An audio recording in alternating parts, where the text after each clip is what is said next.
Hi guys, so as I had promised, I'll be sending you the video for the manufacturing industry, for the iron and steel industry. So here it is, and then keep this video as for your revision, or if you have missed the classes still here. Okay, we understand that, and we understand there is a lot of problems. You all have internet problems, sometimes you all have family problems. So we understand that, and that's why this video is for your revision as well as for your study. Okay, but still, okay, if there's anything you still do not understand, okay, please contact us and please text me. Okay, and text me. I'll be ready to help. I'll be happy to help. And just don't worry on anything. On anything, and there's no need to feel any awkward and all. Okay, just be ready. If you do not understand, just text me. Okay, so manufacturing industries, we have done the first part on it. Okay, and what did we do in it is like we introduced what is manufacturing and what is introduced in industries. So we differentiated both, and then we understood a little bit of various types of industries involved, about the 5-year plans, about how the Indian government is focusing on industry now, and then more of the something called the agro-based industry. Okay, so we completed that. Okay, so if you all have missed it, just go on the first video and just check it. We have already completed that. We understand now that agro-based industries are those industries that have agricultural products as their raw material. Okay, so it's nothing very difficult. It's very easy to understand. Today we are going to do the second part, and that is the iron and steel industry. Okay, very important part. Okay, so we'll understand it part by part, and we'll try to break it into many parts so that it's much easier to understand. Okay, so let's do it and let's begin. Okay, let's start with the very first heading, that is the metallurgical industry. Now, if you all just remember what we did in the last class, okay, what we did in our previous video was the agro-based industry. Now this is all part of the industry. Okay, we are not doing something very different than industry. We are doing something part of the industry. Okay, these are the subheadings. Okay, so we did the agro-based industry, and in the agro-based industry we understood that those are the industry which uses agricultural product as their raw material.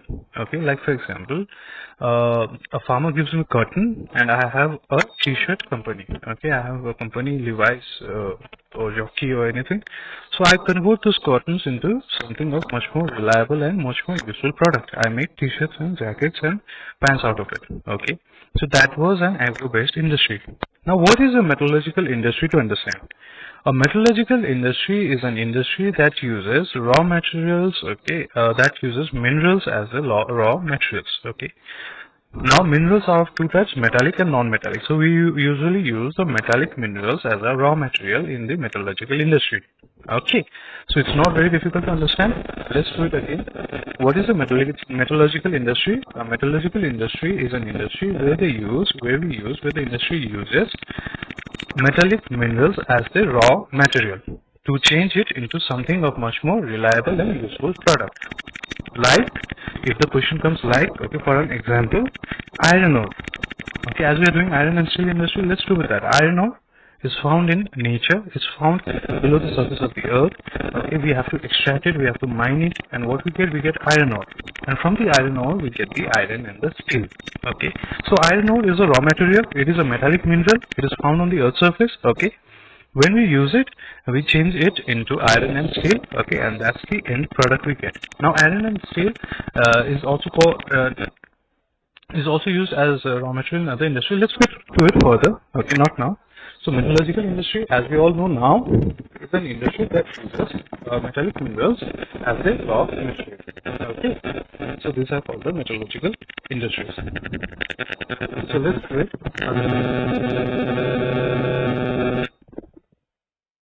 The iron and steel industry introduction.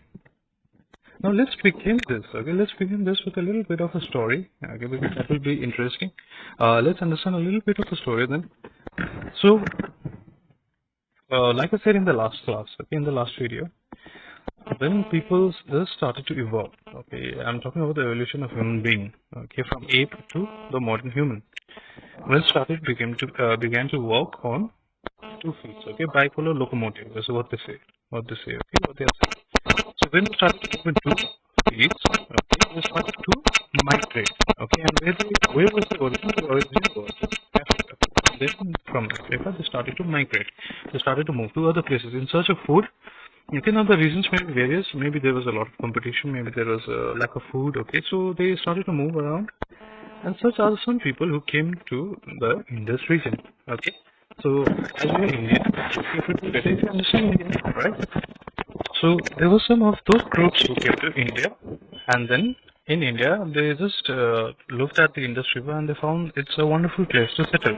Now previously people here were only hunters and gatherers, but now they saw that there is a beautiful river and the soil is very fertile, and they hoped to do agriculture, and they started to do agriculture. Not everything happened overnight. It took a lot of time. Okay, but then there was something new. Okay, there was a change, and that was in the midst of the agriculture. Okay, from hunters and gatherers, now they were doing farming. Okay, now when you do farming, when people started with farming, they required tools. Okay, here they started. Okay, the use of tools started to happen. Okay, the use of tools, the essential of tools, they all just started. So now the people wanted to use tools. They used stone as the tools, okay, wood as the tools, but that wasn't enough. That wasn't very sufficient. That wasn't very precise. Then they entered the metallic phase, from bronze to iron, steel, and precious metals, and so many things, various things. Okay. Now this is just a means of using tools. Okay, and that tools that our ancestors used have evolved so much, right? Just see, your mobile phone is a tool, your plate is a tool, your cooker is a tool, your pan is a tool. Okay, so many things that we use. Our vehicles are a tool, and see, this is how we evolved, slowly and gradually. Okay, but then the beginning was so simple. Okay, the reason was so simple. So when this changes started to happen, now iron and steel industry, they have the history long back. Okay, in India, iron and steel industry was being made from a long time, and not just India. In the whole human civilization, the iron and steel industry is quite an old industry. Okay, so but still, if we had to say from where did the iron and steel industry as a whole got the most importance, the answer would be the 18th and the 19th century of industrial revolution. Okay. And before this, people were using iron and steel. Okay, they were using. It's not that they weren't using. We had weaponry is made out of steels and irons. Okay, so there was the civilizations were built on weapons. Okay, so all this thing was there. But from where did we actually start to use iron and steel in the most better way and the most perfect way is in the 18th and the 19th century of industrial revolution. So when there was an industrial revolution, there was a boom in everything. Okay, everything started to change. The population just increased 4 times. Okay, the 18th and the 19th century saw the largest boom in the population. Migration was a whole. Okay, there was this imbalance, there was this global imbalance, and there was this global impact. Okay, lots of people started to gain, lots of people started to lose. So many things started to happen. Okay, and in this many things, there was a time of researches. Okay, new innovations were coming up. Okay, and then we had vehicles of much more better quality. Okay, we had much more better vehicle qualities. Okay, so the machinery part, it just started to grow. People had entered this modern technologies. People had entered this modern scenario. Okay, and so this gave rise. Okay, this gave rise much to the iron and steel industry, because most of the vehicles that we use, most of the machines that we use, most of the tools that we use are all iron and steel. Okay, so when the vehicles started to grow, okay, the use of vehicles started to grow, new things were being innovated, new machines were being innovated, telecommunication wires were there, TVs were being made, okay, radios were being made, so many things started to happen that iron and steel industry just went to a huge popularity. Okay, they just had a huge boom. Okay, it just grew. And this is the reason why iron and steel industry is also called a basic or a key industry. Key industry, okay, key also called chabi, right? The most essential part. Okay, when you enter a home, if you don't have the key, you cannot enter the home, right? So this is the reason why they call it a key industry. It is the most basic industry. For any industry to establish, okay, there has to be an iron and steel industry. Why? Because if you are making a car, if you have a car industry, and if you do not have iron and steel, by what will you make a car? If you are making utensils for kitchens, okay, if you are an industrialist and you are making kitchens utensils, if you do not have iron and steel, then what will you make it of? if even the very workplace that you work in, okay, the home that you live, it's made out of iron, right? You have irons there, the irons are put, okay, and then you have cements and so many things. So even the workplace that you work in is made out of iron. Rail tracks, shipbuilding is made out of that. Machine building, of course, bridges, dams, and so many other examples are there that are made out of iron. So iron and steel industry is called the basic or the key industry. And the product that you get here can be used as a raw material in other industries as well. Okay, the iron and steel industry produced in Tisco, okay, that will do, can be used in other car manufacturing industry as well. Okay, Land Rover, Jaguar, and all. Okay, so this is one of the reasons why it is called an basic and key industry. So here we did a short history. Okay, a short interesting history. Now we all know what is the importance of iron and steel industry and why we should study that.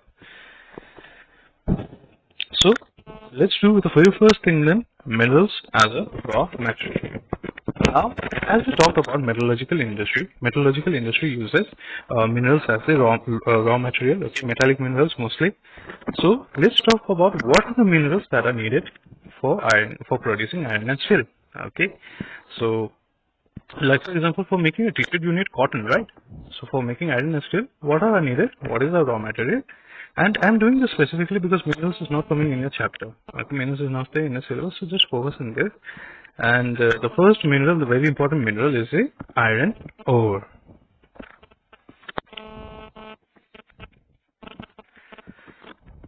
So your iron ore is a natural element. Okay,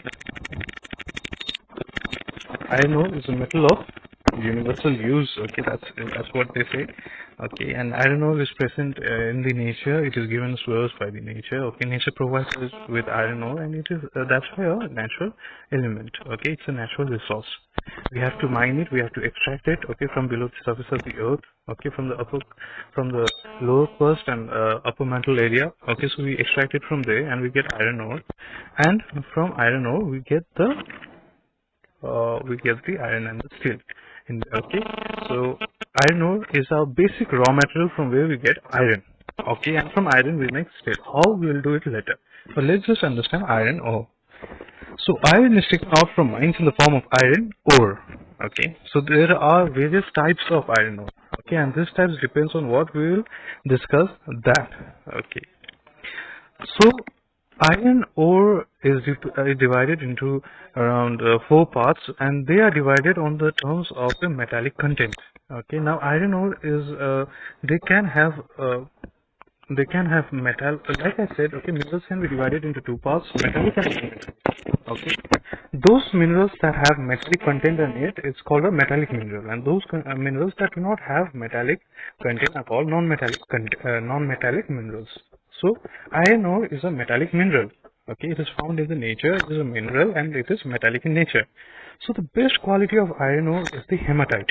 Okay, why? Because 70% of the iron ore is metallic. Okay, 70% metal is there in this hematite iron ore. Okay, and the remaining can be carbon and other things. Okay, which is called impurities, which we do not need as much. Okay, which will decrease the quality, but still 70% of metallic content is there in the hematite. Okay, I would want you all to just write it down. Write hematite and write 70% of metallic content is found in the hematite iron ore. Next to this is the magnetite, also called black ore. Okay, why it is called black ore? Because of the color. Okay, it is black in color, and here around 60 to 70% of metallic content is there in magnetite. Okay, so hematite was 70% perfectly. Okay, and magnetite is just below that, 60 to 70% of metallic content. Okay, and then we have limonite. And limonite consists of 50 to 60% of iron metal, okay, of metallic content.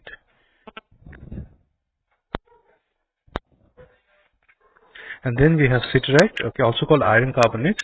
This type of iron ore is of inferior quality and contains less than 40% iron. Okay. So I hope you all wrote this. Okay, I hope you all wrote this. Now let's just understand minerals in the very first basic. Okay, let's just do this again once more as a revision. Now, minerals can be of two types, like I said, metallic mineral and non-metallic mineral. Metallic minerals are those in which metal is present. Okay, some content of metals are present.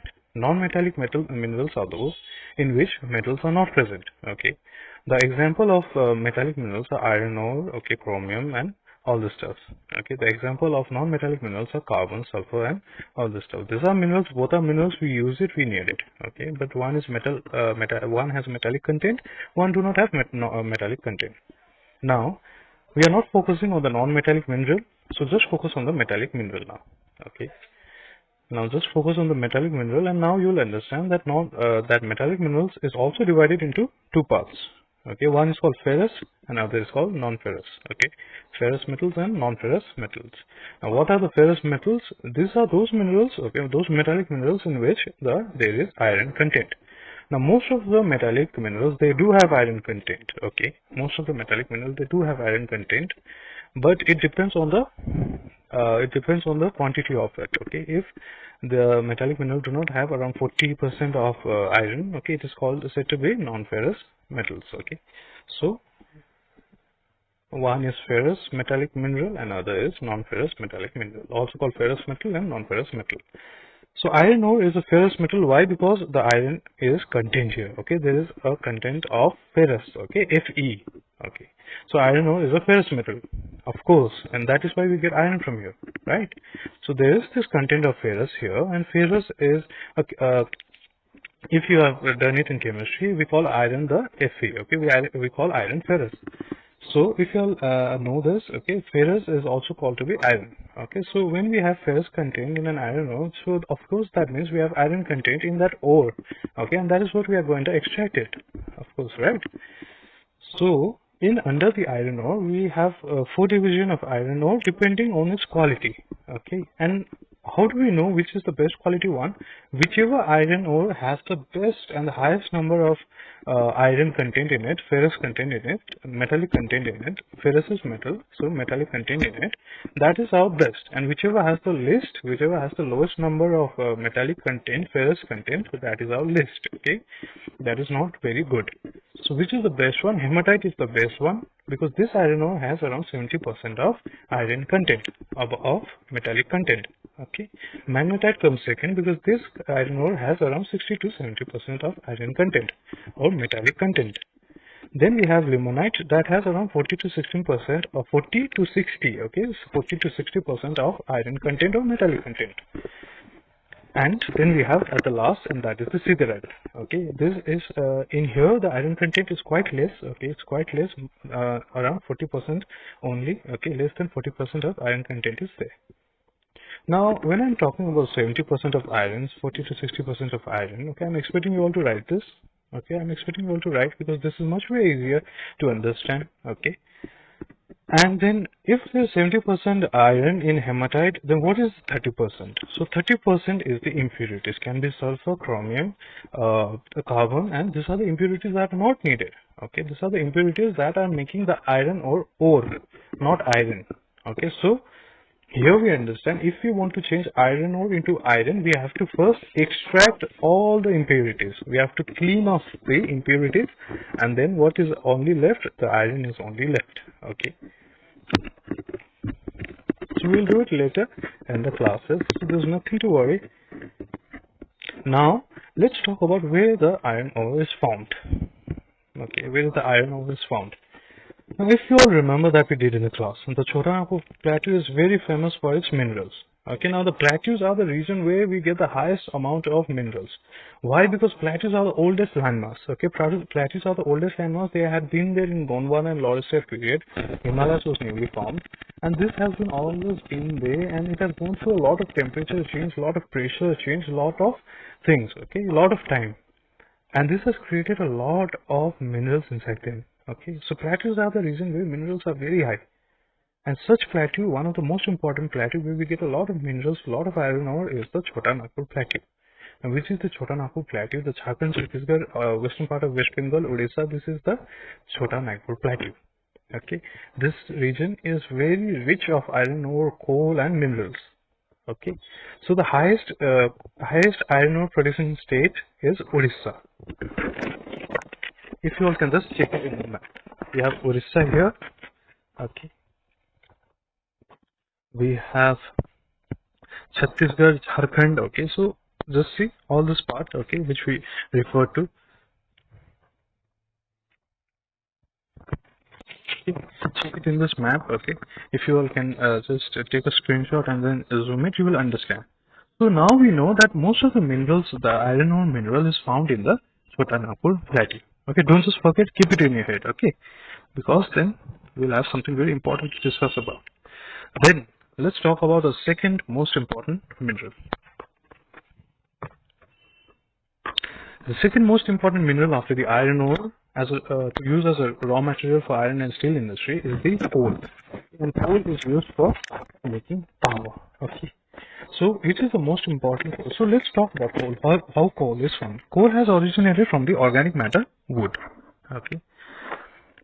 So to be very basic, and this is what we did in the college days. Okay. Previously, in the Jurassic period, Gondwana period. Okay, and before that, there used to be very high, huge kind of trees and plants. Okay, the size of the trees used to be large. Okay, it used to be just extremely large that we do not see of now.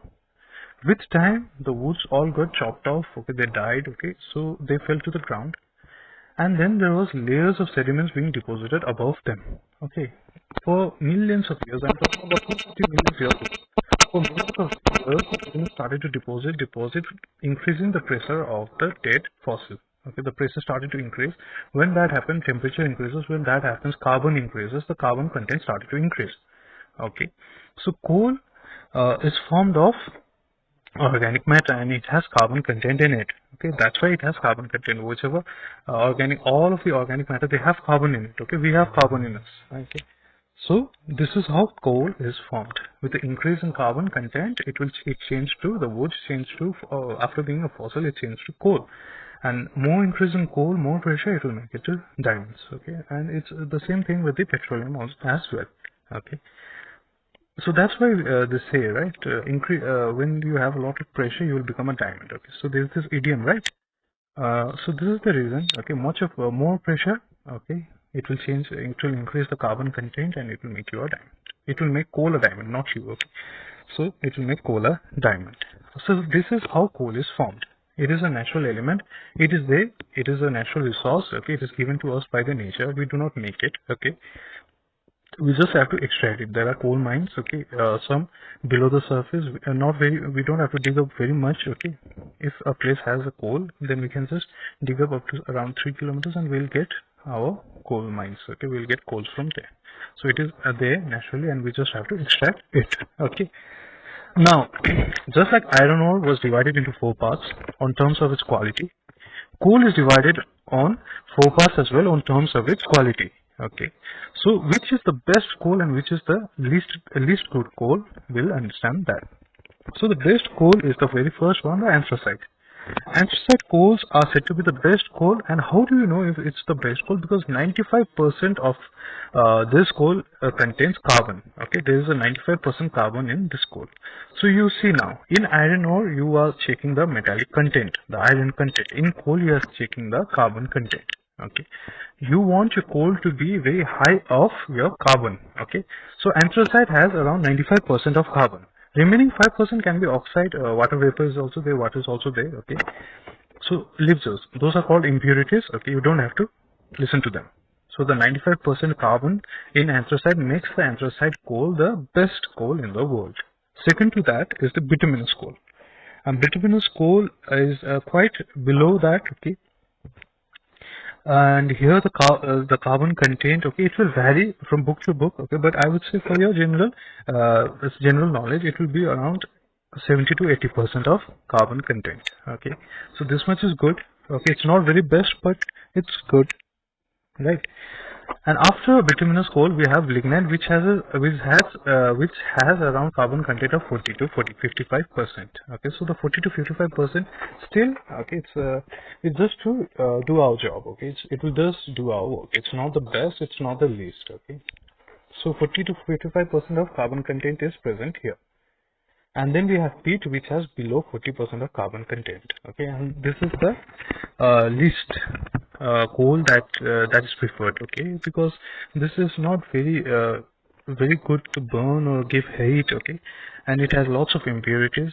So, but still, this is our division of coal on terms of its qualities. So the best quality is the anthracite that has around 90% of carbon.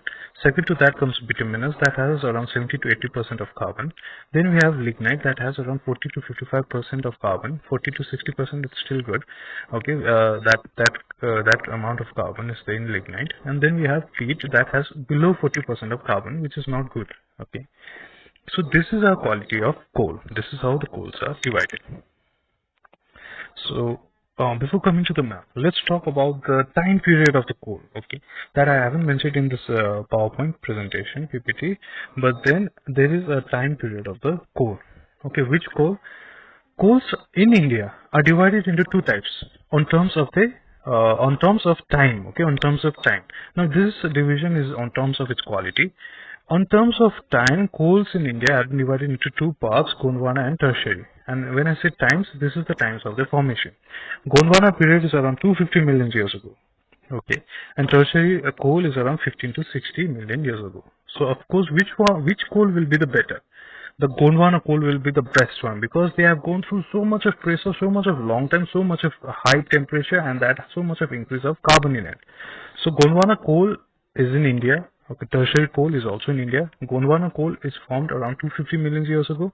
Tertiary coal is formed around 15 to 60 million years ago. Okay, and to be very basic now, just check on this map. Most of the coal that is found is in the Chota Nagpur Plateau region again. Iron ore was found in this region, Chhattisgarh, Jharkhand, Odisha, western part of West Bengal region. Chota Nagpur Plateau, coal is found in this region. Just check on the black color map. Okay, black colors there. See, so this is the thing. Okay, and most of the Gondwana coal, the best quality coal found in India, is found in this region. Odisha, okay, Damodar region, okay, Jharkhand, West Bengal region. This is the Damodar Valley. Okay, we are referring to the Damodar River. And then we have Mahanadi River that is around Chhattisgarh and Odisha. And then we have Sun River that is Madhya Pradesh and Jharkhand. So just check it. This is the Chota Nagpur region and Gondwana coal is found here. Okay, Gondwana region coal is found here.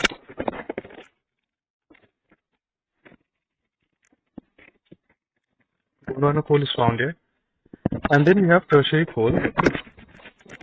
So tertiary coal is not very old. Okay, it is formed 15 to 60 million years ago, and so important areas of tertiary coal include the Assam, Meghalaya, Arunachal Pradesh, Nagaland, Himalayan foothills of Darjeeling, West Bengal, and Jammu and Kashmir. So this is of recent formation. Okay, and the carbon content is not that high, but still we can use it, and it will come to certain use. Okay, especially in industries and all, because they do not need a very high quality of carbon. Though more of the carbon content in the coal, much more better, it will be heat and light. Okay. So after that, so just check on this map. Just check on this map, and then you will see that the Chota Nagpur region is again rich of coal, because the Chota Nagpur Plateau region is rich of minerals. And after that, the minerals that is from the dolomite. Okay, so limestone and dolomite is also found in the Chota Nagpur Plateau region. Okay, this is also one of the thing, and I haven't given you the map of limestone and dolomite because this is understandable. Okay, the Chota Nagpur Plateau is you all know now.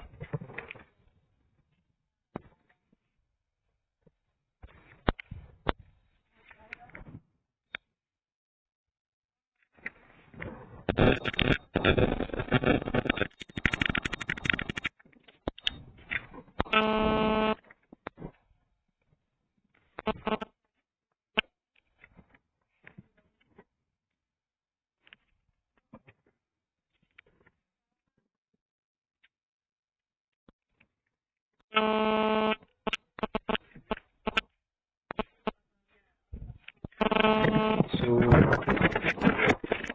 let's talk about limestone a little bit. So limestone is associated with rocks composed of either calcium carbonate, the double carbonate of calcium and magnesium. Okay, so they are the stone. Okay, they are rocks that have calcium carbonate and magnesium with tin. Okay, so that is called limestone, and much of the limestone is found in the Chotanagpur region again. Okay, Chotanagpur Plateau. But apart from that, Andhra Pradesh, Tamil Nadu, Rajasthan, Meghalaya is also a part of it. Now, what is a dolomite then? Dolomite is limestone with 10% or more magnesium to it. Okay, when limestone has more than 10% of magnesium, it will convert itself to dolomite. Okay, so again, dolomite is found in Chhattisgarh, Odisha, Andhra Pradesh, Karnataka, Madhya Pradesh. So again, the Chotanagpur Plateau is richer. Okay. Now that we have completed with the minerals part, okay, we have completed with the minerals part, though it's not coming, okay, but still you all have an idea now, okay. So if the mineral part is a little bit tougher on your part, if you fail to understand a little bit on coal and iron ore, because those are the important limestone and dolomite, though you understand it. If you still didn't, okay, you are free to text me, okay, though this is not in a chapter, this is not in a syllabus. Okay, but still, information is important, right? To know is important. Okay? To know is good. So let's understand how iron ore is converted to iron and steel. Now we all know the minerals that are used for iron and steel industry. That is different thing. Okay, all the minerals, coal, iron ore, limestone, and dolomite are used to make iron and steel. Those are the raw materials. Now, how do we know that iron ore? How to change iron ore to iron and steel? Okay, a very basic thing. Now, iron ore is present by the nature, given to us by the nature. It is there. We just have to extract it. Okay. It is in the form. So it is in the. It looks like a rock. Okay. So we have iron ore. We get iron ore from there. But the iron content in the iron ore is formed of iron oxide, Fe2O3. Okay. This is the form they have. And oxide here is the impurity. We have to remove that. If we remove O3, then anything left will be Fe only. Okay, the iron will be only left. Of course, right? Fe2O3. If you remove the oxide, then the only thing remaining is the Fe. Okay, for iron. So how do we remove this impurity? We remove it in the blast furnace. Okay, we remove it in the blast furnace. So this is how it is done. There is this huge blast furnace. Okay, it's a big utensil kind of thing, a huge thing, and it is kept into a lot of high temperature. Okay, a lot of coal is burned underneath. Okay, so it is very high. Okay, the heat is very high inside that. Imagine it to be kind of like a pan, and you are heating the pan. Okay, and iron ore is kept under it. Okay, iron ore is put into it, and the iron ore, it starts to melt. Okay, and there is something called a coke and some limestone and all is inserted at the top. Okay, what will it do? It will just purify. It will take out all the impurities from gas. Okay, it will take out all the oxide and whatever is there. So it will remove all the impurity. The coke will remove all the impurities. Okay, and whatever the molten state will come, of course, if you heat something, it will get melt, right? And in such a huge heat, okay, the heat is too high, it will all melt, and the iron ore will melt, and whatever the molten state you will get, whatever the molten product you will get, that is iron. That is iron. Okay, so what do I have written here? Iron in iron ore is present in the form of iron oxide, Fe2O3. The oxide and other impurities is removed by smelting in a blast furnace, and iron is taken out in molten state. Okay, so imagine this is a kind of like a pan. Iron ore is put there, and then they are heating it. Okay, and the heat is quite extreme. Now, when you heat something, there is vapors given out, there is gas given out, and there is some coke and limestone hanging on the top of the wall. Okay, on the wall, and that removes all the impurities, all the oxide and other impurities that are there in the iron ore. And then whatever iron ore that melts and comes out, okay, in the molten state, that is the iron that you get. This is how you get iron. Okay, this is how you get iron. Now, iron getting is very easy because iron was already present in that ore. Okay, iron was already present in that rock. Iron was already there in the iron ore. Just to remove it from other impurities, you got the iron. But what about steel? Okay, steel seems different than iron, but still, we have iron and steel industry, and it is mixed together, right? Because steel is an alloy. Okay, this is what I written. Steel is an alloy. Now, now you all do chemistry, and you all know, okay, what is an alloy and what is a metal. Alloy is a mixture of metal and other element. Okay, so you got iron in the molten state. Now this is a pure iron. This is a pig iron. Okay, this is what we say pig iron. Now in order to get a steel, okay, you have to make it an alloy. Now iron is a metal, you have to add carbon, okay, to iron to make it steel. Okay, so if you want to make a steel, you have to add carbon on iron. Okay, and the carbon content shouldn't be more than 2%. Okay, so that much of a very few amount of carbon is added to the iron, already existing iron, the molten state, and then you'll get steel. Okay, so if the question comes, and so that you're not confused, iron is a metal, steel is an alloy. What is an alloy? Alloy is metal plus element. Okay, what is the element here? It is metal is the iron, element is the carbon. Both thing added, you will get steel. Okay. Now the locational factors for industry. Like we did in the last class, in the last video, that for every industry to establish, there are some locational factors. You either check on the hydropower project. If you get electricity, you either need rivers nearby, you either need better transportation nearby, you either need market nearby, or you either need minerals nearby. Okay. Now iron and steel industry is such where you need minerals nearby, because minerals are quite expensive to be transported. Okay, a lot of minerals are very expensive thing. Okay, not everyone can have a mine with of their own. Okay, so when you are extracting coal and iron ore, limestone and dolomite is still cheaper, but when you are extracting coal and iron ore, you need your industry to be near to your minerals, okay, because the transportation cost is just going to be so high, okay, because this comes in a huge rocks, okay, these are present in a huge rocks, and you have to transport it in, now buses are not good for transport of all these minerals. You have to take a train for that, okay, and it will be very expensive. I've seen it, okay, and when I went for survey, I've seen a huge train carrying all the coals, okay, from one place to the other for Tisco. Okay, it takes a lot of money. So you want your industry to settle near to the place where there are minerals. Okay, now it depends on you whether you want to settle it just near to the iron ore mine, or just near to the coal mine, or just like how Jamshedji Tata did in Jamshedpur, he settled his industry near to both. Okay, so it's almost like in the between of coal mine and iron ore mine. So from that, what he benefited is even the transportation of coal is cheaper, even the transportation of iron ore is cheaper. Okay, so for iron and steel industry, and this is the reason why I wrote minerals at the top and then I wrote other factors. Okay, because minerals is the first thing that you will look when you are establishing a iron and steel industry, because minerals are quite expensive and you don't want any damage on it, and plus the transportation cost will just get very high. Okay, so you want your minerals to be the first preference. If you have minerals in point A, of course, then you will want your industry to be established in point A or somewhere in the middle of it. Okay, you don't want to go far from it. So minerals is the first thing that you'll see. Other factors are the availability of hydropower projects. Okay, because you will need electricity, but still electricity is quite much available in the Chota Nagpur Plateau again. Okay, I am referring to Chota Nagpur Plateau again and again, and because this chapter will tell us that most of the iron and steel industry is established in Chota Nagpur Plateau in the Jharkhand, Chhattisgarh, Odisha, western part of West Bengal region, because this part is most suitable of all the factors. Minerals are much there. Hydropower project is also very high there. There is a Damodar Valley Corporation, there is a Hirakud dam there. Hydropower is very good. Okay? There are huge rivers like Damodar and Subarnarekha and all. This is from where we get a good amount of hydroelectricity. Okay? So this factor is also again hydropower. Other factor, cheap labor. Okay, you have cheap labor all over the plain. If we have nearing to West Bengal, so that is the most benefit you get. Women labor, you don't have to walk down. You don't have to suffer from that. People come from the neighboring states and they walk in this Chota Nagpur Plateau industry.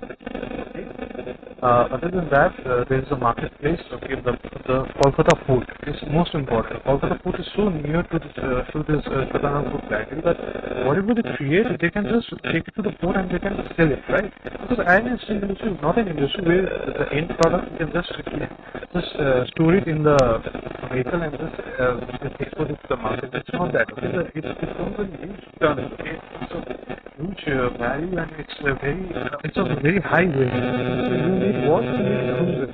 You need ships to export it to other countries or other states. Okay, so Kolkata port just being near to it is a benefit. Okay.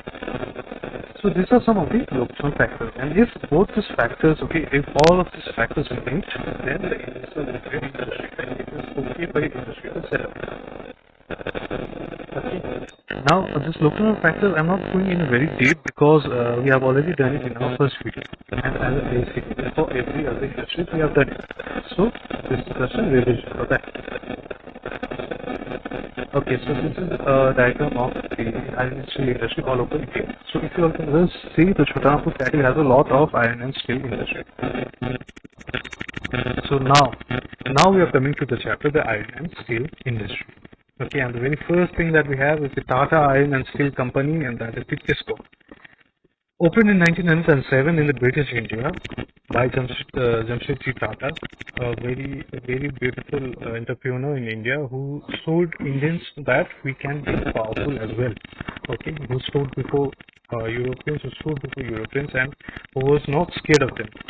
Okay, these are the kind of personalities that we see and we try to copy them, right? These are the types of good personalities that we see before. So Jamshedji Tata opened this Tata Iron and Steel Company, okay, in Jamshedpur, now probably named after him, in Jharkhand, okay, in the Singhbhum district of Jharkhand.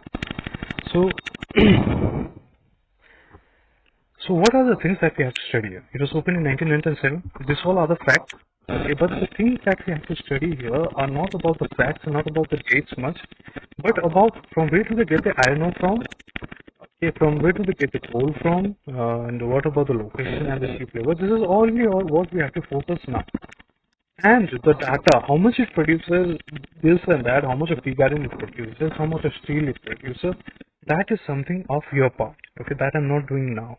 Okay, because if I do everything here, then you all won't look at the book. Okay, so that is something that you will have to look in the book, and then after this class finishes, I'll have a small, maybe I'll ask you somehow, okay, of all those. So that will be in your PDF, and you have to just check it on your PDF.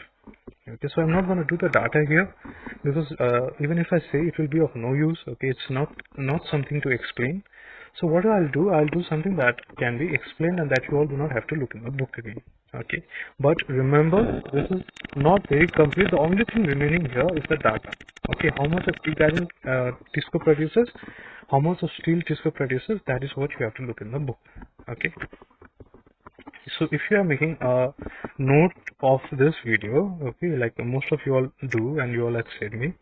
So if you are making a note of this video, just leave a small gap for the amount of pig irons and amount of steel that is being produced. Okay, just leave 2-3 lines for that. 2 lines will be enough. Okay, you just have to write the how much it produces. This term is enough. So leave 2 lines. Okay. And so let's understand then from where does Jamshedji Tata, okay, from where does Tata Iron and Steel Company get its iron ore from? So this high-grade hematite iron ore is available from the Naumadi mines of Singhbhum in Jharkhand and Nishani mines of Mayurbhanj in Orissa. Okay, now you don't have to remember such deadly names. Okay, just remember that there is a hematite iron ore in Singhbhum district of Jharkhand. Okay, now this is very easy to remember because most of the other steel plants too, they import the iron ore from this place. Okay, so this name will be repeated again and again. Okay, so much that this will come to your mind as permanent. Okay, forever. So Singhbhum district of Jharkhand, we know it's very rich of hematite iron ore, and that's why TISCO imports all of its iron ore from this place. And also being in Jharkhand, this is quite near to the factory, and that is the reason why. Other region is the Mayurbhanj district in Orissa. Okay, so this is also very near Jharkhand, Chhattisgarh, Orissa, and western part of West Bengal. These are all states. The names are of like 2, 4, 5 states, but they are all closer to each other. If you just check in the map that I have, okay, these all places are closer to each other. Okay, so that's why Singhbhum district of Jharkhand and Mayurbhanj district of Orissa. These are the 2 places from where iron ore is imported to the TISCO company. Okay, the distance is not much. It is only about around 75 to 100 kilometers from Jamshedpur, both the places. Okay, so it's so near, right? 75 to 100 kilometers is not that long. So it's so near, they can just bring in the iron ore from there. Then we have coal. Okay, first we have iron ore. Okay, then we have coal. So from where does the coal comes from? it comes from the Jharia and Ranjanganj coal mines. Okay, so in Jharia and Ranjanganj coal mine in Jharkhand, these are one of the best coal producing places. Okay, mines in India. Okay, so Jharia and Ranjanganj. Even here, you don't have to mug this name. Okay, because this name will be repeated so many times. Okay, until and unless it's permanent in your head. So coals come from Jharia and Ranjanganj. Okay, and this is only about the distance here is only about 160 to 200 kilometers from Jamshedpur. So it is so near to the factory. Only 160 to 200 kilometers is okay. And then we have manganese comes from Orissa. Okay, manganese comes from Orissa. Now these are some of the other raw materials which are not very important. That's why we are not very considering them. But still, you have to. If you write it in your exam, then of course you'll get a lot of good marks. So manganese comes from Orissa. Dolomite and limestone comes from Sundargarh district of Orissa. So dolomite and limestone, they too come Sundargarh district of Orissa. So from here we understand, right, that limestone, dolomite, coal, iron ore, these are all rich in Orissa, Jharkhand, okay, and Chhattisgarh region. Okay, so from here we understand that, okay, value of Chota Nagpur variety, okay, and then now everything is there. We completed with the raw material. All the raw materials have come. We made iron and steel. Now, what to do? As an industrialist, what is your next focus? Your next focus is to make profit. And for profit, what do you have to see? You have to look at the market. So you have to reach the marketplace, right? So how do you want to reach to the marketplace? Now, this is not a packaged good. This is not a t-shirt or a jeans or a jacket that you can just pack it up and give it to Flipkart and Flipkart will sell it. No, this is something, the end product is very heavy. Okay, these are the end product is very heavy. It comes on a huge tons. Okay, and just importing it in bus and all is not possible. So what is the thing that we export? What is the thing that carries all the heavy stuff? Those are the cruises. Okay, those are the ships. So for your limestone, for your iron and steel that has been already been produced, you want it to export it to other states as well of India, and also to other countries is through a port. Okay, it's through a ship, and the nearest port here is the Kolkata port. Okay, so your next focus is on marketing, and then you have Kolkata port just near to it, just near to Jamshedpur. Okay, from Jharkhand to West Bengal, it's not that long. Okay. So you have Kolkata port just near, so that is where you will focus on. Okay, so the Kolkata port provides a good place for marketing. Okay, port facilities and is industrialized. And how much long is the distance? This is only 250 kilometers. That's okay. That's not very long distance. Okay, and then what about the labor that was included while making production? The labor came from the Bihar and Orissa and the UP parts. Okay, so these are all the plain regions. Okay, Bihar is the plain region and a place where there is a lot of population and where we have a lot of good human labor. Okay, so they have a good human labor and we should always be respectful to them. Okay, because these are the people who are supporting our Indian economy, who are carrying our Indian economy. Okay, the labor force. So Bihar is so rich of it, India is so rich of it, okay, Bihar is so rich of it, UP is so rich of it of human labor that they supply labor to places like the industries of Jamshedpur and other places as well of the Chota Nagpur plateau, because Jharkhand is not very far from Bihar, it is a neighboring state of Bihar. So for people of Bihar, if they want to migrate and work somewhere, then Jharkhand is a good option. Okay, West Bengal is a good option. Orissa is a good option. Chhattisgarh is a good option. So they can just come and they can do labor. So labor is also, labor facility is also managed now. Okay, so this area seems so perfect. And Jamshedji Tata, okay, in 1997 he had this cleverness. He had this kind of a brain set, okay, this kind of a mindset to open up a factory looking at all these factors, okay, and that is why these are the people that all of our youth, right, we should look up to, okay. Now, this is what we need to study in the TISCO and ISCO and so many things, okay. Now, I hope you all got the answer. What do we actually need to study? Okay, we just want to understand from where does coal come from, where does the iron and steel come from, where does the iron ore comes from, and when it is iron and steel, where does it grow? We just want to understand that. Now, this is the diagram of the Tata Iron and Steel Company, okay, a blueprint, let's say. So you have Jharia coal mines here, you have River Damodar, and yeah, I just forgot to mention about River Damodar. Now Damodar River is so nearby, and there is a Damodar Valley Corporation that is a hydropower project. Okay, so Jamshedpur is supplied by hydropower from Damodar Valley Corporation. Okay, so every industry needs hydropower, right? Every industry needs hydropower. They want to run with machinery. So what do they want to run it with? They want to run it with electricity, right? So for electricity, the Damodar Valley Corporation is just nearby. Okay, the Damodar River is just nearby, so that supplies the Tata Iron and Steel Company with a lot of hydro power. Okay, so even one benefit. Okay, so many of plus points. Just check on the map. Okay, so there is River Subarnarekha as well. There is River Damodar as well. Now after the Tata Iron and Steel Company. Okay, now after that was opened in 1907, the first of all. Okay, now this is an example. Tata Iron and Steel Company was an example which is located near to it is located near to iron ore. It is located near to coal mines. It is located near to cheap labor. It is located near to Kolkata port. It is located near to hydropower projects as well. Okay, this is an example of that. Now let's understand the other iron and steel company that have opened. Okay, now this is the Indian Iron and Steel Company, the ISCO that you see, IISCO. Okay. So here too we will understand the same thing. Okay, we'll try to understand from where does the iron ore come from, where does coal come from, where does dolomite and limestone come from, okay, and where does it lead to. Okay. So as being from the similar area, okay, as I said, as being from the Chotanagpur area, again, most of the names will be repeated here. Okay, and that is one plus point for you. Okay, that is one plus point for you. At least you won't be confused in exams, right? So let's understand this. So three plants at Kulti, Hirapur, and Bunpur in West Bengal was set up in 1864, 1908, and 1937 respectively. Now, these plants have been merged together and are known as Iron and Steel Industry in ISCO. Okay. So, if the question comes, when was it established? It was established in 1972. Okay, and that won't be given in your book.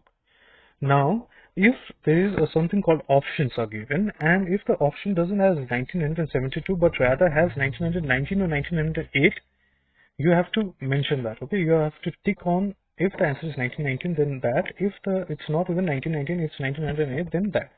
Why? Because of the Bunpur steel plant. Okay, this had opened in 1908, and sometimes most of the answer, this will come as the question will come like this: when did the IISC or the ISCO, okay, the ISCO industry was established? The answer may not be 1972, which is the answer. Okay, it may be 1919 because Bunpur Iron and Steel plant was opened in 1919. Okay, and this is one of the important iron and steel industry, and that's why most of the this answer can also be correct. But then, when was it merged? It was merged in 1972, and all of these three industries became one. Okay, it became ISCO, and that's why it is the most important answer here is 1972. This is the actual answer. Okay, but if you all are asked about if you are asked the same question without giving the option of 1972, then the answer can be either 1908 or 1990. Okay, because of the Bunpur steel plant, okay, which is one of the most important steel plant. Okay.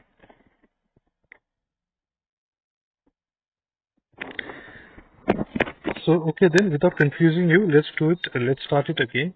So, three plants were there. Okay, Bunpur, Kulti, and Hirapur. Okay, and this three plants, Bunpur is the most famous one. Okay, they produce the highest amount of iron and steel. So, this is the leading steel plant. Okay, now all of these three steel plants were formed in different years. Okay, Kulti was formed in 1864, Hirapur in 1908, and Bunpur in 1937. Okay. Now, in 1972, as all of these three steel plants, it was being very hard for the steel plants to run. Okay, as it was not doing very well alone. So, what did our Indian government did?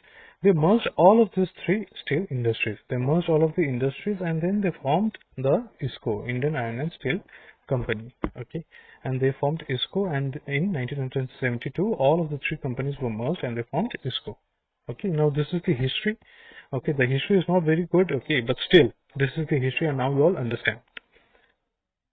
Kulti, Hirapur and Bunpur. Okay, remember the three plant names now, which is Indian Iron and Steel Company. Now let's come to the real point here. Let's understand from where does the iron ore, coals, dolomite, limestone and other things come from. The iron ore here, just like the TISCO, the iron ore comes from Singhbhum district of Jharkhand and Mayurbhanj district of Odisha. Okay, the same thing is being repeated. Okay, TISCO orders its iron ore from Singhbhum district of Jharkhand and Mayurbhanj district of Odisha. But ISCO does the same thing because Singhbhum district is best and Mayurbhanj district of Odisha is best in iron ore production. Not just here, all over the world. Okay, all over the India. Okay, so this is one of the reasons. Other thing is the coal. Coal is demanded from the Jharia district. Okay, Jharia district. Okay, just like in the TISCO. Okay, Jharia district, the coals are brought from. Okay, why? Because it is just 137 kilometers from the steel plants. Okay, so industry. From this is not very high. The distance is not very long. So you see the things are quite similar here. Most of the things are quite similar here. Dolomite and limestone is again brought from Sundargarh district of Odisha, just like TISCO. Okay, so when I'm saying this, I'm pausing because I want you all to write. Okay, so just write it down. ISCO. Okay, write the names of the three plants: Bunpur, Kulti, and Hirapur. Or write Kulti, Hirapur, and Bunpur because that was according to its state. Okay, Kulti was formed before, then Hirapur and Bunpur. Kulti, Hirapur, and Bunpur. It was merged in 1972. Okay, write it down. It was merged in 1972. Okay. Now, if the option is not given 1972, the option can be 1919 or 1937. Okay, depending on the Bunpur steel plant to established. Okay, depends on the option if given. But if there's no option given, write 1972 and there's no need to mess it up. Now, right, where does the iron ore, coals, and dolomite and limestone, all things come from? Okay, availability of raw material, from where does it come from? Iron ore comes from Singhbhum district of Jharkhand and Mayurbhanj district of Odisha, just like of TISCO. Similar. Okay, coal comes from Jharia. Okay, just like of TISCO. Dolomite and limestone, it comes from Sundargarh district of Odisha. Okay, just like of TISCO. Okay, I hope you are writing that. And see, so everything is just so similar like TISCO. Okay, and this is one of the reasons why, and I'm really happy because you all won't be confused. Okay, otherwise I would have felt very guilty if you would have got confused, right? So here you won't be confused now because everything has just repeated itself. And what about the hydropower project? From where does the hydropower project come from? The hydropower project comes from the Damodar Valley Corporation, just like TISCO. Okay, so it's just like TISCO. So Damodar Valley Corporation, Damodar River is just nearby, and the Valley Corporation is good for hydropower projects. So most of the hydropower projects comes from the Damodar Valley Corporation. Rail and road connection to Kolkata is good. Okay, and from Kolkata you can just export from the port. Okay, that's what I said for TISCO, and this is what I say for ISCO as well. Cheap labor from neighboring states. So cheap labor, like I said, because the Plain region is nearby, Bihar, UP is nearby. Odisha is also a place of very high number of population. Chhattisgarh is itself a place of high number of population, and so is Jharkhand and West Bengal. Okay, so cheap labor, there's no problem of cheap labor. People from other states can come here and join the force. So now you see everything is just repeated itself. Okay, so TISCO and ISCO, they're quite similar. Okay, and you all won't be confused of that. Let's check on this map. Okay, let's check on this map now. Hirapur, okay, Kulti, Jharia coalfields, okay. Damodar River is nearby. Let's see, everything is just so near.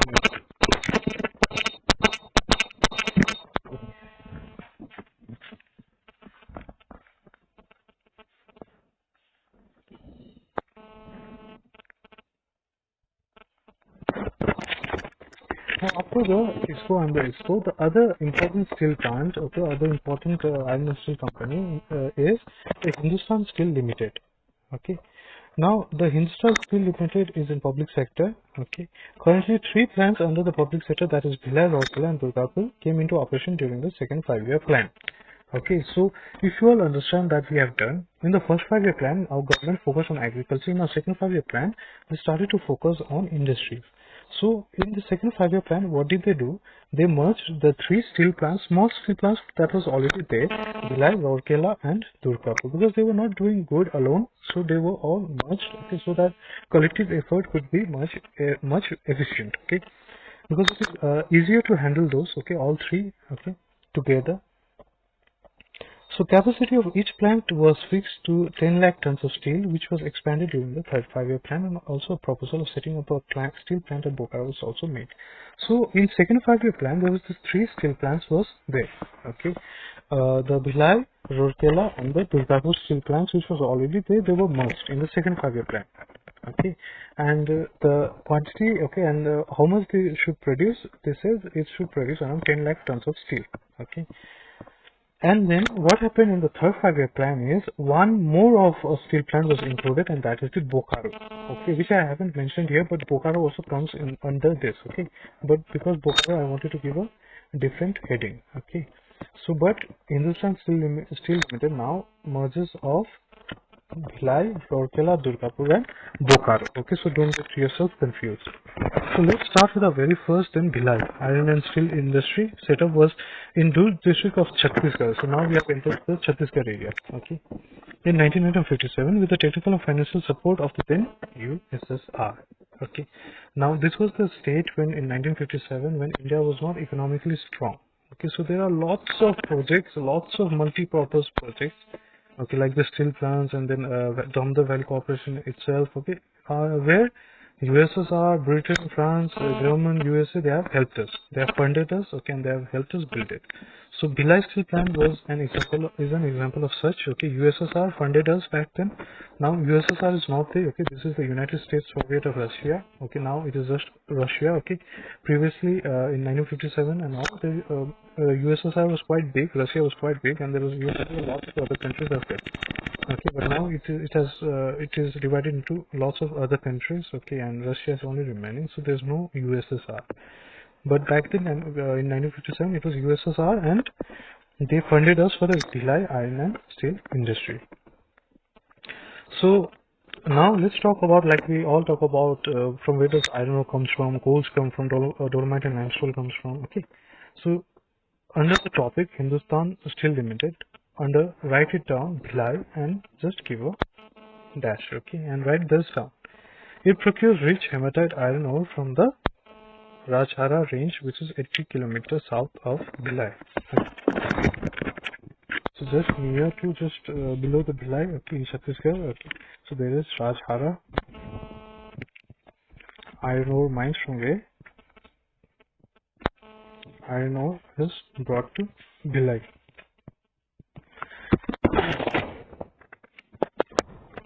Dali Rajhara. Okay, so coal is obtained from Korba and Kargil fields of Chhattisgarh itself. Okay, and because it is quite near, it's only 225 kilometers near. Bokaro and Jharia also supplies coal here. Okay, so there are these 2 places, Korba and Kargil fields of Chhattisgarh, and Bokaro and Jharia of Chhattisgarh. Okay, so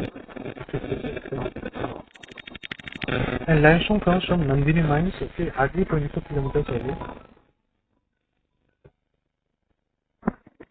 Limestone comes from Nandini mines, hardly 24 kilometers away. Okay. And now let's talk about the power. Okay, so here the most important thing to understand is it's not the hydel power, but Korba thermal power station, that is the main source of power here. Thermal power station, okay, not hydel power station, the thermal power station. Okay. Dolomite comes from Bilaspur, and cheap river is again available from India. Okay, now it is connected with Kolkata to Nagpur.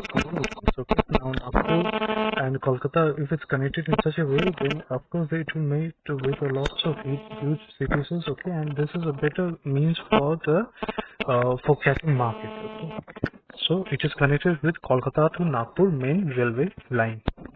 Okay. Okay, hope you are writing this.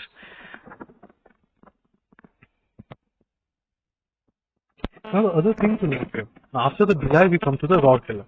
Okay, so the Hindustan Steel Limited plant at Rourkela is situated in Sundargarh district of Orissa. Now Bhilai was in Chhattisgarh, now we are in Orissa. Okay, and Durgapur is in West Bengal. Okay, so we'll do it part by part. So the plant uses iron ore from the Sundargarh and Keonjhar district, okay, of Orissa. Okay, from Sundargarh, again Sundargarh came, okay, for iron ore. Coal is obtained from Jharia, okay. So of course, because it is near, hydel power project from the Hirakund power project dam, okay, Hirakund power project dam, okay, and then it is located again on the Nagpur to Kolkata railway line, and that's why it enjoys the facility of railway transport. Okay, so the railway transport is very good here. Kolkata provides with both facilities and hinterland service as market. Okay, so Kolkata provides it with port. Okay, so see, it's repeating itself, right? And then we have the Durgapur, which is in West Bengal. Okay, the Bardhaman district of West Bengal. And iron ore here comes from the Bolani mines or the Mayurbhanj mines. Okay, from the Mayurbhanj mines. Okay, coal comes from Dhari and Raniganj again. Okay, limestone comes from Sundargarh. Okay, dolomite is supplied by Birmitapur.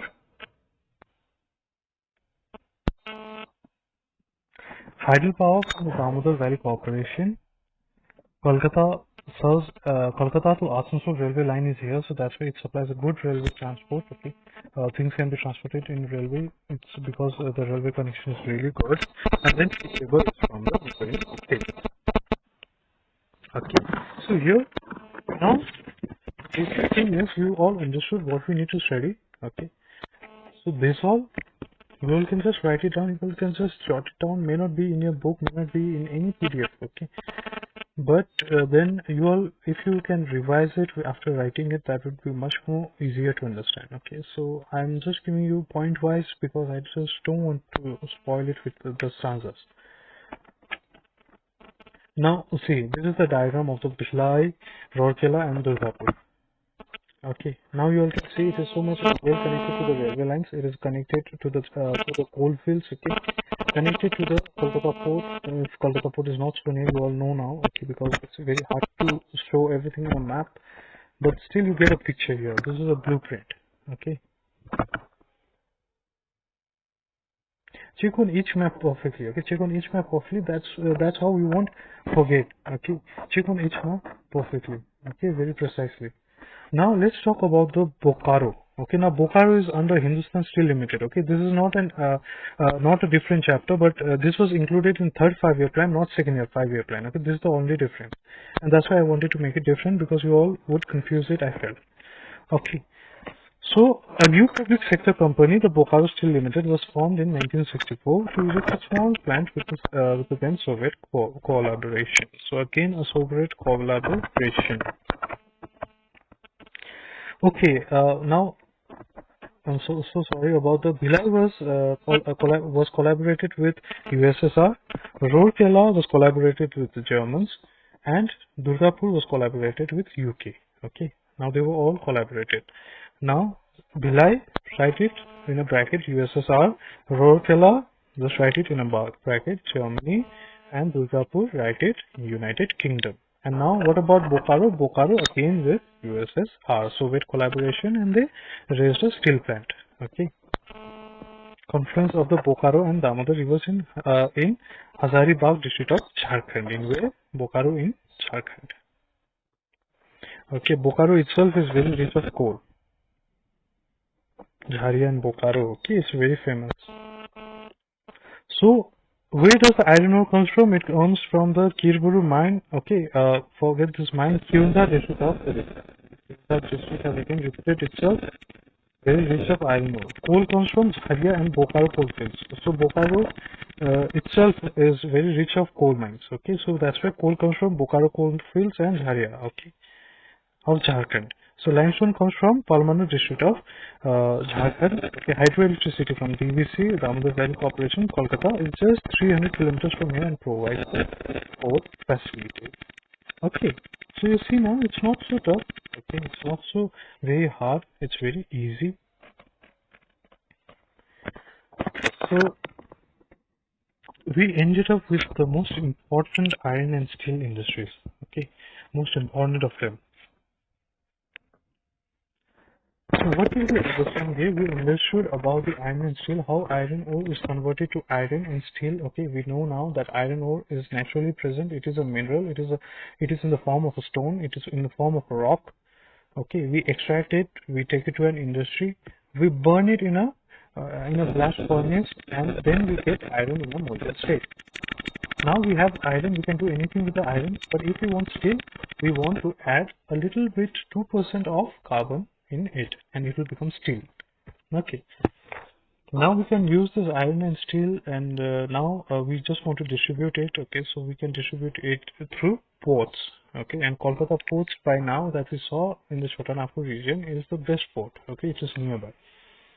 Okay, now iron and steel industry is also known as a key industry because this is used as a basic raw material for other industries as well. Okay, so this is a very important industry.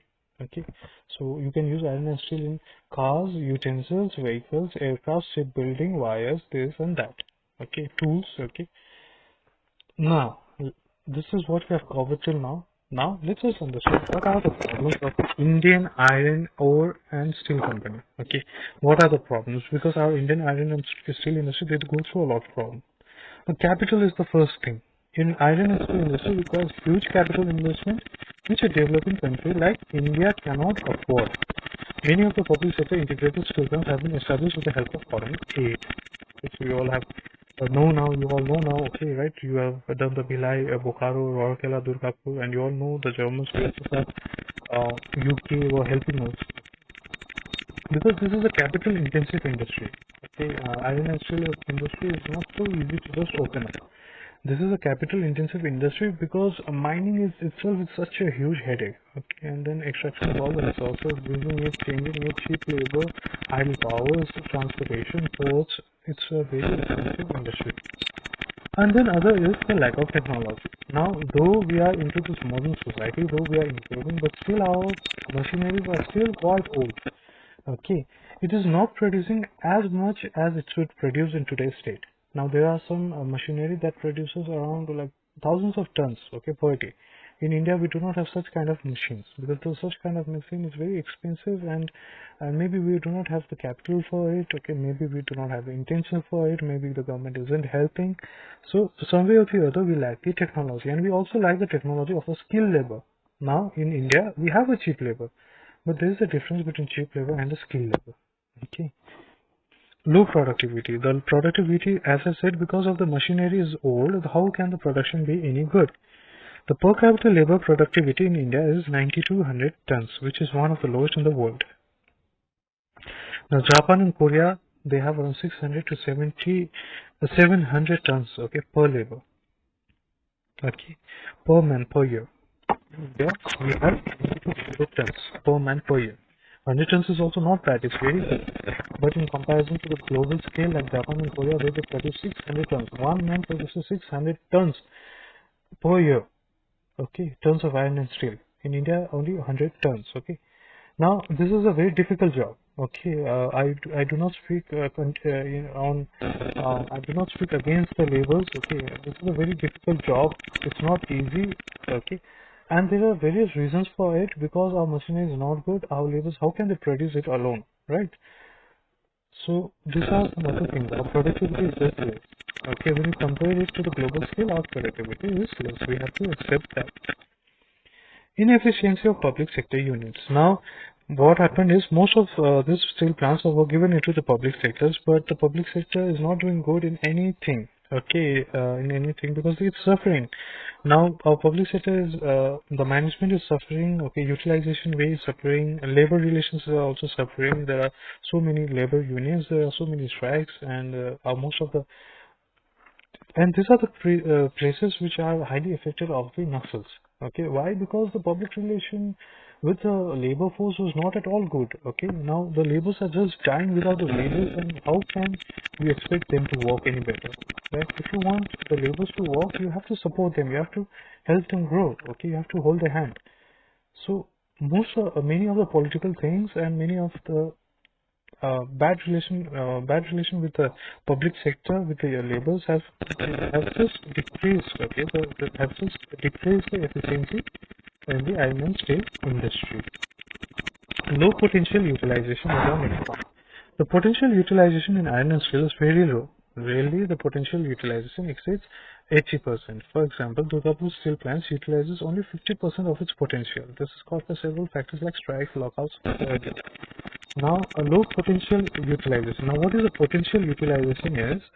It's meant to say that if you study for, like, I'm just giving an example. If you can study for 2 hours continuously, and if you can grab around 2 chapters per day, you are just sitting for half an hour and just memorizing around 1 chapter per day. Okay? So you are not utilizing yourself. Okay, your potential is very great. Okay, and that's true also. Okay, your potentials are really great.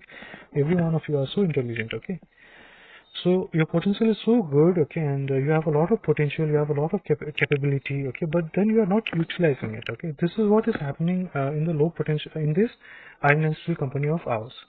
Okay, there was a survey done and it said that Durgapur can produce around 80% of its utilization. Okay, but it's not doing. It is only utilizing around 40% of its potentiality.